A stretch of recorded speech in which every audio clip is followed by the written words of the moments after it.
Bir yabancı düşmanlığı çünkü Rusya'da çalışan Kırgızlar var. Rusya ve Çin'in iki büyük güç olarak etkin oldukları bir örgüt.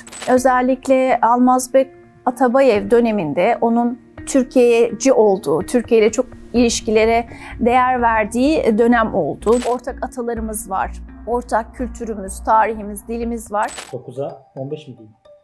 Evet, 9'u çeyrek geçsin. Ama durmasın sonra. Aynı yerde 9'u çeyrek geçiyor. Yok aktif ilerliyordu o. Hocam hoş geldiniz. Hoş bulduk.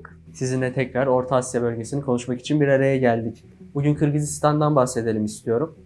Hocam Kırgızistan nasıl bir ülke? Kırgızistan 1993'te aslında kendisini Kırgız Cumhuriyeti olarak tanımlıyor. Biz Kırgızistan olarak daha çok kullanıyoruz. Nasıl bir ülke dersek, Merkezi Asya'da bulunan bir ülke. Bizi sık sık uyardıkları Türkistan bölgesinde yer alıyor. 7 milyonluk bir nüfusu var. Demografisine baktığımız zaman işte %75 Kırgız'ın yaşadığı, %15 yine Özbeklerin yaşadığı bir ülke.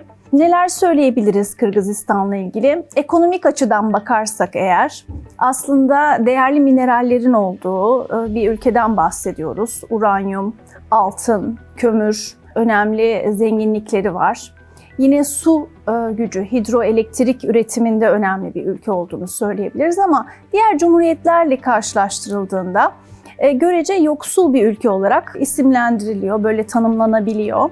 Tacikistan kadar değil ama ondan sonra diğer cumhuriyetlerle karşılaştırdığında böyle bir tablo çizdiğini söylememiz mümkün. Hocam peki geçmişte nasıl bir Kırgızistan vardı? Belli hanlıklar ve devletlerden bahsetmemiz gerekiyor. Bir Hakas devletinden tarihsel açıdan bahsetmemiz uygun olur. Ancak belli dönemlerde işgaller, yani bölgelerinde işgalleri gören, diğer boyların, diğer güçlerin hakimiyeti altında yaşayan bir halktan bahsediyoruz Kırgızlar için. İşte Karahanlılar döneminde Karahanlı Devleti'nin içerisinde yaşıyorlar. Bunun dışında Hokan Hanlığı'nın, ondan öncesinde tabii bahsetmemiz gereken Çağatay Hanlığı ve Timurlular Devleti'nin kontrolü altında yaşayan bir halk. Tabii şunu söylemek lazım, 19. yüzyılda bir Kara Kırgız özerk bölgesinin kurulduğunu, ancak daha sonra da Rus işgaliyle karşılaştığını, 1876 yılı itibariyle bölgede Rus kontrolünün olduğunu söylüyoruz. Sadece Kırgızlar için geçerli değil, buradaki Türkistan'da yaşayan Türk boyları açısından bu geçerli bir şey.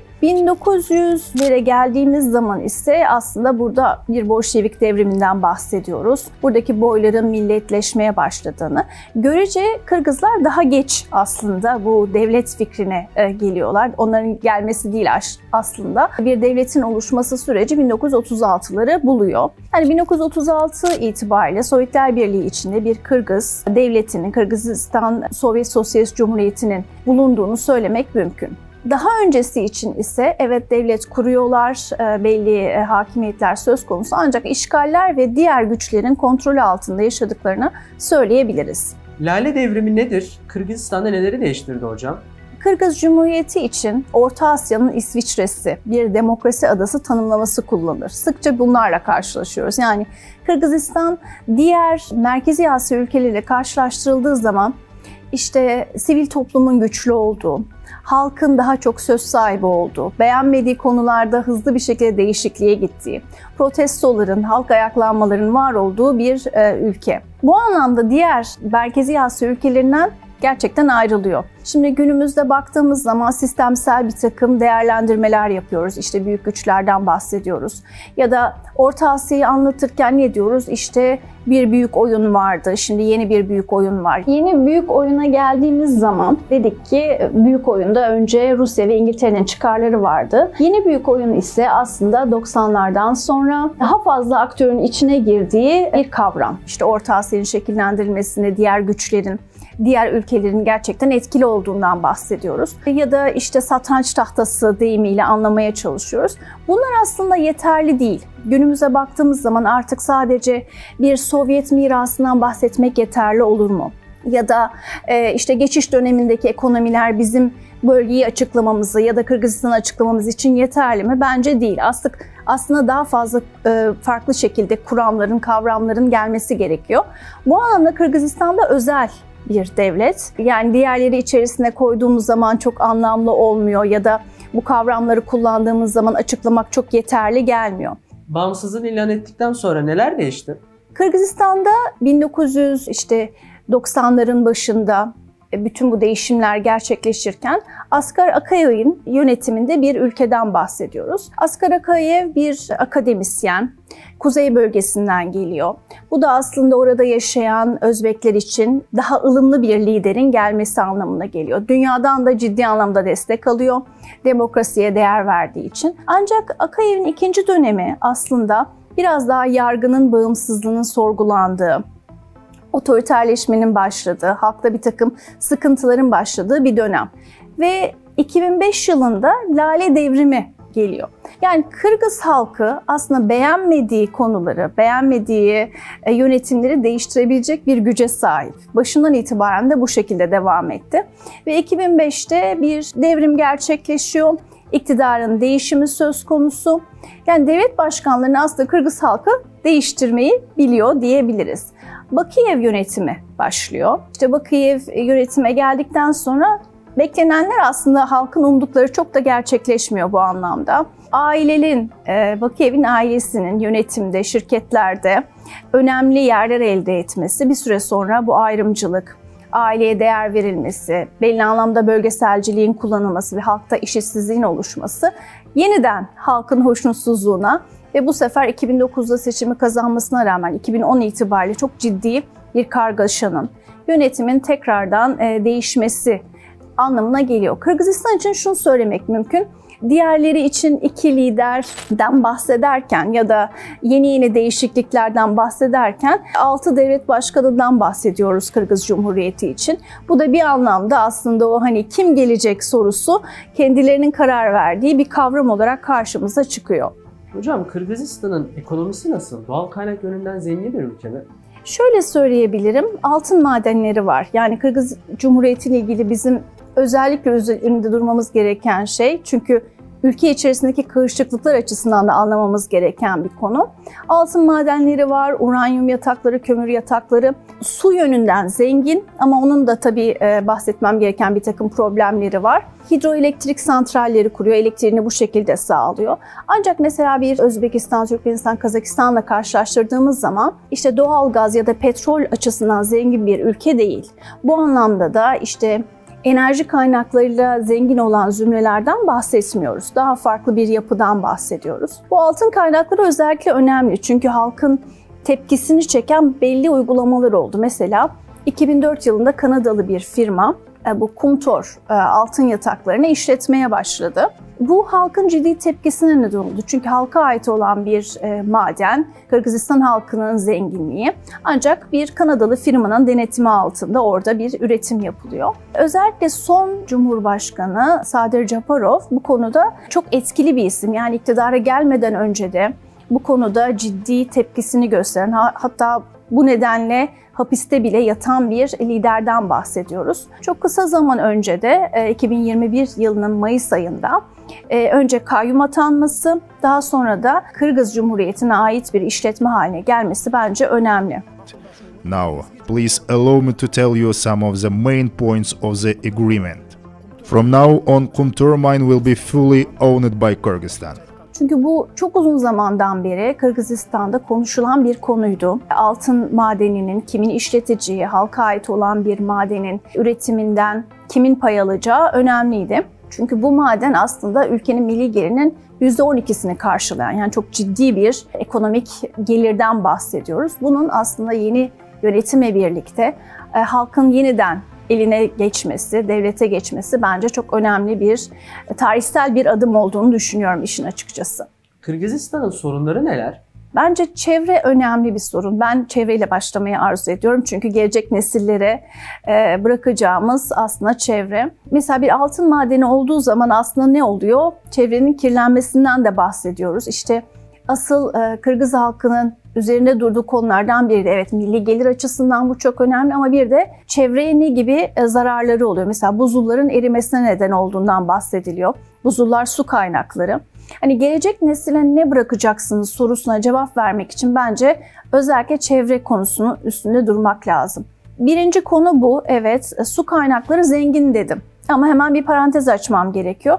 Su kaynaklarının kıtlığından bahsediliyor bugün. Her ne kadar Merkezi Asya açısından önemli su kaynaklarına sahip olsa da iklim değişikliğiyle birlikte, sulama ile birlikte bir de işte bu su aslında herkese ait. Yani Kırgızistan kullanıyor ama aynı zamanda Kazakistan, Özbekistan'a da giden bir su kaynağından, nehirlerden bahsediyoruz. Bunun temiz olması önemli. Tarım için kullanılırken kirletilmesi önemli. Hava kirliliği, su kirliliği, yine altın çıkarılırken yapılan hasarlar, aslında bütün bunlar bence Kırgızistan açısından önemli problemler, tüm dünya açısından ve gelecek nesiller için önemli.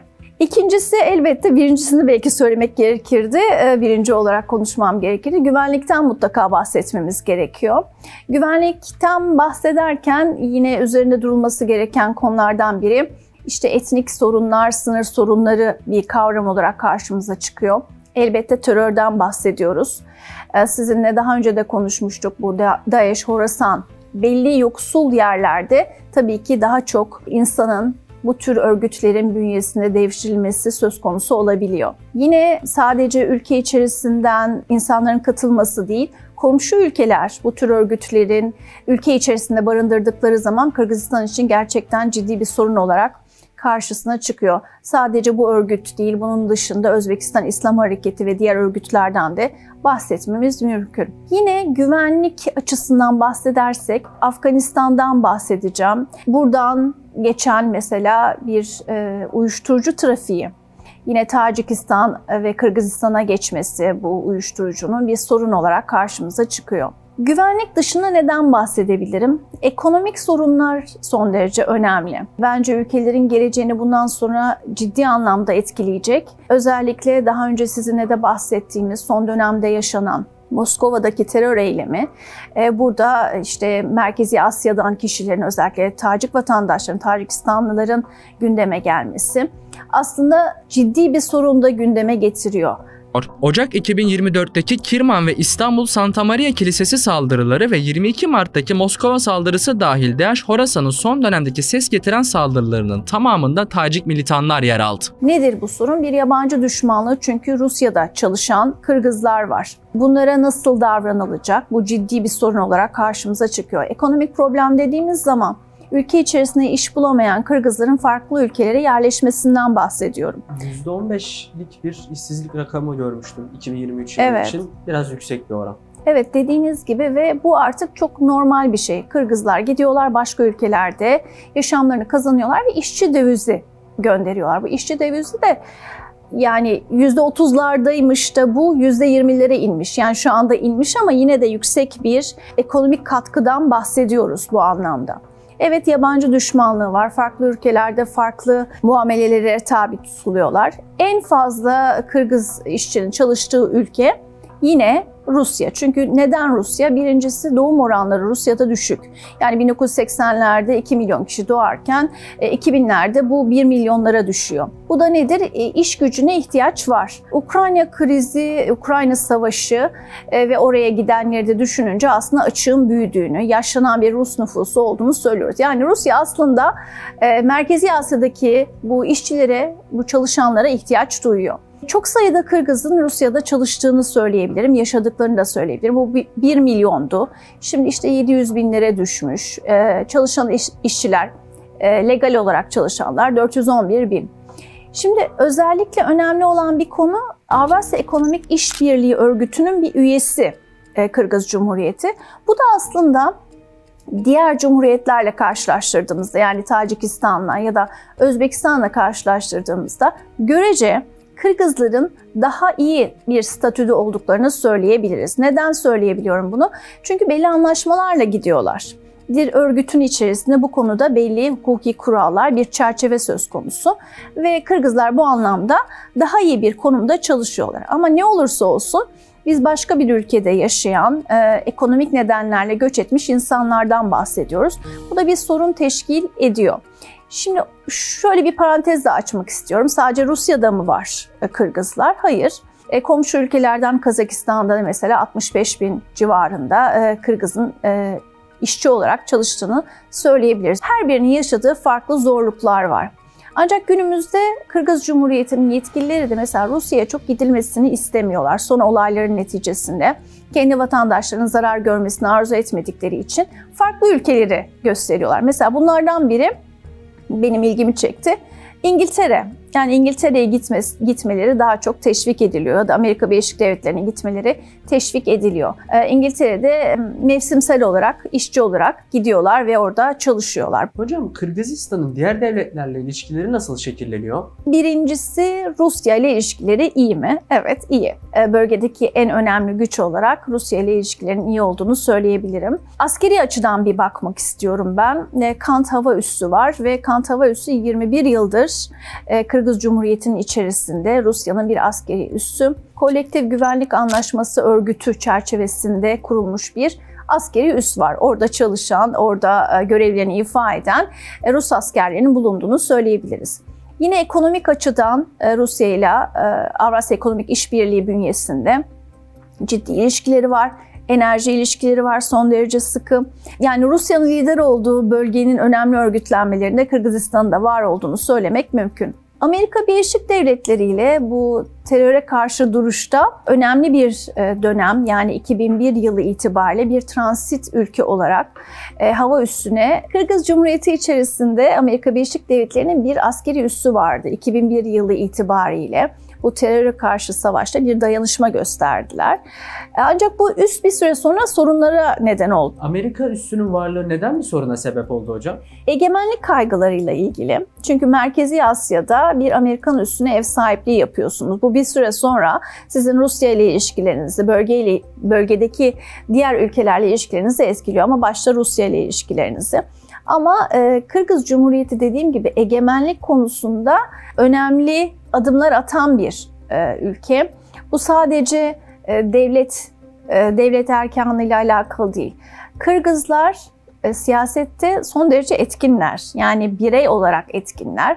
Ve parlamentoda da sokakta da ciddi eleştirilerde bulunuyorlar. Bu nedenle de 2014 itibariyle bu üssün kapatılması için o dönemin Cumhurbaşkanı ciddi tedbirler aldı ve kapanmasını sağladılar. Türkiye ile ilişkilere gelirsem eğer, Türkiye ile ilişkiler güzel gidiyor. İlk Türkiye tanıyan ülkelerden biri Kırgız Cumhuriyeti'ni. Sonrasında 1997'de Ebedi Dostluk Anlaşması imzalıyorlar ve Türkiye burada yumuşak gücünü kullanan bir ülke. Özellikle burada Manas Üniversitesi'nden bahsetmemiz gerekiyor. Çok değerli bir üniversite. Ben de 2 kere ziyaret etme fırsatı buldum. Çok dilli eğitim yapıyor. Türkiye Cumhuriyeti'nin çok değerli hocaları gidip orada ders veriyorlar. Çok iyi yetişen öğrenciler var. Yani birkaç dili çok iyi konuşuyorlar, dünya vatandaşı olarak yetişiyorlar. Türkiye'nin buraya ayırdığı bütçe çok değerli, çok önemli. Yani Türkiye'nin bir yumuşak gücü olarak Manas Üniversitesi'nden bahsedebilirim. Özellikle de ücretsiz eğitim veriyor. Bu yönden de çok değerli olduğunu söylemem gerekiyor. İyi ilişkilerin olduğunu söyledim. Özellikle Almazbek Atabayev döneminde onun Türkiye'ci olduğu, Türkiye ile çok ilişkilere değer verdiği dönem oldu. Gerçekten ikili ilişkiler her zaman iyiydi ama o dönemde belki daha fazla görüşme, işte çok tatlı diyalogların olduğu bir dönem oldu. Ancak biliyorsunuz biz 15 Temmuz'da ciddi bir dönemden geçtik ve bizim kaygılarımız, hassasiyetlerimiz de doğdu. Bu anlamda belli yapılanmaların, belli eğitim kurumlarının Türkiye değişmesini, bu süreçte kendi hassasiyetlerine uygun olarak şekillenmesini, devletler açısından baktığımız o ilişkilerde değişimi arzu etti. Ancak bu cevap çok sıcak olmadı. Her ne kadar Türkiye ile çok iyi ilişkilerin olduğu, çok güzel söylemlerin olduğu bir dönemde Kırgız Cumhuriyeti'nin egemen bir devlet olduğu şeklinde bir cevapla karşılaşıldı. Tabii şunu bilmemiz gerekiyor, bu yapılanmalar, eğitim kurumları bildiğimiz Merkezi Asya'da bir yapılanmayı da getirdi. Yani bu kurumlar neticesinde yetişen nesillerin var olduğunu da söylemek mümkün. Bir sorun olarak aslında bunun ortada durduğunu söyleyebiliriz 15 Temmuz ardından. Askeri açıdan da işbirliğinin olduğunu, ikili ilişkilerin askeri açıdan da önemli olduğunu söyleyebilirim. Yani eğitim, kültür, askeri açıdan ikili işbirliğinin önemli olduğunu söyleyebilirim. Özellikle sınır güvenliği açısından Türkiye'den gönderilen mühimmatın ya da sistemlerin etkin olarak kullanıldığını söylemek mümkün. Bir de Türkiye ile ilişkilerde özellikle üstünde durmamız gereken Türk Devletleri Teşkilatı olarak karşımıza çıkabilir. Türk Devletleri Teşkilatı üyesi her iki ülkede. Burada kültürel anlamda işbirliği var, ekonomik işbirliği, siyasal işbirliğinde bu örgüt vasıtasıyla ve ikili ilişkileriyle devam ettiriyorlar. Hocam Kırgızistan'ın uluslararası örgütlerle ilişkileri nasıl? Kırgızistan'ın uluslararası örgütlerle ilişkilerine baktığımızda açık bir ülke. Yani Özbekistan'la karşılaştırıldığımız zaman öyle korumacı bir yapının olmadığını, özellikle Rusya'nın bulunduğu Avrasya Ekonomik İşbirliği önemli. Burada bir ekonomik yapının Rusya liderliğinde aslında ortaklaşması söz konusu. Kolektif Güvenlik Antlaşması örgütünün üyesi, bu bir askeri işbirliği antlaşması ve sonrasında kurulan bir örgüt var. Yine Rusya'nın liderliğinde. Şanghay İşbirliği Örgütü'nün üyesi, bu da aslında Rusya ve Çin'in iki büyük güç olarak etkin oldukları bir örgüt. Yine Türkiye bahsinde bahsettiğim Türk Devletleri Teşkilatı'ndan belki tekrar bahsetmek gerekiyor. Türk Devletleri Teşkilatı ise bu örgütlerden biraz daha farklı. İşte ortak atalarımız var, ortak kültürümüz, tarihimiz, dilimiz var. Tüm bu ortaklıklar neticesinde Gasparalı İsmail'in de belirttiği gibi ne yapabiliriz? Birlikte iş yapabiliriz, ekonomik gücümüzü artırabiliriz şeklinde bir örgütlenme. Bu da işte Türkiye ve Merkezi Asya ülkelerinin, Azerbaycan'ın ortak oldukları bir platform, birbirlerini daha iyi tanıdıkları ve bu ortaklıkları içselleştirdikleri bir platform olarak karşımıza çıkıyor. Hocam eklemek istediğiniz bir şey var mı? Çok teşekkür ederim. Biz teşekkür ederiz. Ağzınıza sağlık. Kestik. Kesebiliriz.